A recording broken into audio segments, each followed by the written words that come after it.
اعوذ باللہ من الشیطان الرجیم، بسم اللہ الرحمن الرحیم۔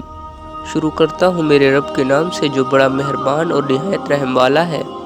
سجاول یوٹیوب چینل دیکھنے اور سننے والوں کو سید سجاول کا سلام۔ روز ایسی اسلامک ویڈیو دیکھنے کے لیے ہمارے چینل کو سبسکرائب کر کے ساتھ میں بیل آئیکن کو بھی پریس کر دیں تاکہ ہماری نوٹیفیکیشن آپ تک پہنچ جائے۔ اور اسی طرح جب نبوت کے 5ویں سال مکہ مکرمہ میں صحابہ کرام رضی اللہ تعالیٰ عنہ پر قریش کا ظلم حد سے گزر گیا تو اس موقع پر حضور اکرم صلی اللہ علیہ وآلہ وسلم نے محسوس کیا کہ ایسے سخت حالات میں مسلمانوں کا یہاں زندگی بسر کرنا مشکل ہے۔ تو اس موقع پر حضرت محمد صلی اللہ علیہ وآلہ وسلم نے اللہ تعالیٰ کے حکم سے مسلمانوں کو حبشہ کی طرف ہجرت کرنے کی اجازت دے دی۔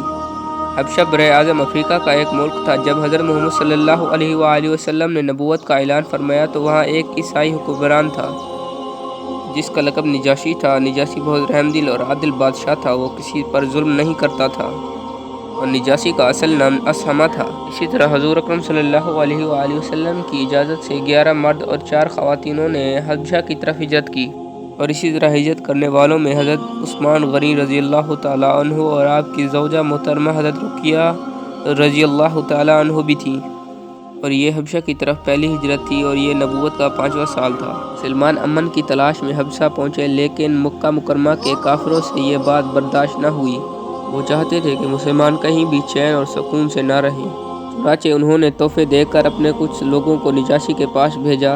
لوگوں نے وہاں پر قیمتی تحفے پیش کیے اور نجاشی سے کہا کہ ہمارے علاقے سے کچھ ناسمجھ لوگ یہاں پر بھاگ کر آ چکے ہیں، چنانچہ انہوں نے اپنے باپ دادا کا دین چھوڑ کر نیا دین اختیار کر لیا ہے اور انہوں نے کہا کہ وہ آپ کے دین کے بھی خلاف ہیں، آپ ان کو ہمارے حوالے کر دیں۔ یہ بات سن کر نجاشی نے مسلمانوں کو دربار میں بلایا اور ان سے کچھ سوال کیے۔ نجاشی کے سوالوں کے جواب میں حضرت جعفر بن ابی طالب رضی اللہ تعالیٰ عنہ نے نجاشی کے دربار میں بڑی پر اثر تقریر کی اور آپ رضی اللہ تعالیٰ عنہ نے فرمایا کہ اے بادشاہ، ہم لوگ جاہل تھے کہ ہم بتوں کی پوجا کرتے تھے، مردار کھاتے تھے، گناہوں کے عادی تھے اور پڑوسیوں کا حق مارتے تھے، اور اسی طرح جو طاقتور ہوتا وہ کمزور پر ظلم ڈھاتا۔ ہم ایسی حالت میں تھے جب اللہ تعالیٰ نے ہم پر کرم فرمایا اور ہم میں اپنا رسول بھیجا۔ انہوں نے ہمیں اللہ تعالیٰ کی طرف بلایا، بت پرستی سے منع کیا اور فرمایا کہ ہم سچ بولیں، خون خرابے سے باز آ جائیں، یتیموں کا مال نہ کھائیں، پڑوسیوں کا خیال رکھیں،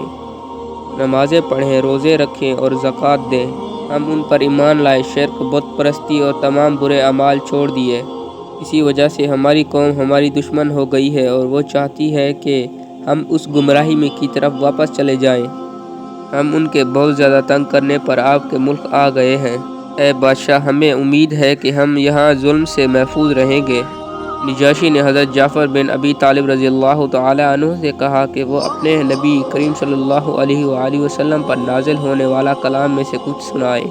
تو حضرت جعفر بن ابی طالب رضی اللہ تعالیٰ عنہ نے سورۃ مریم کی آیت تلاوت کی۔ سورۃ مریم کی تلاوت کا نجاشی اور اس کے درباریوں پر بہت اثر ہوا اور وہ رونے لگے۔ نجاشی نے کہا کہ یہ کلام اور انجیل ایک ہی چراغ کی روشنیاں ہیں۔ نجاشی نے مسلمانوں کو واپس کرنے سے انکار کر دیا اور اس طرح مکہ والوں کا یہ وفد ناکام ہوا۔ مسلمان وہاں امن اور سکون سے رہنے لگے۔ حبشہ کے لوگوں نے مسلمانوں کی پاک زندگی سے بہت متاثر ہوئے، لوگوں نے ان کی دعوت سے اسلام قبول کر لیا اور اسی طرح مسلمان ہونے والوں میں سے حبشہ کے بادشاہ نجاشی بھی تھے۔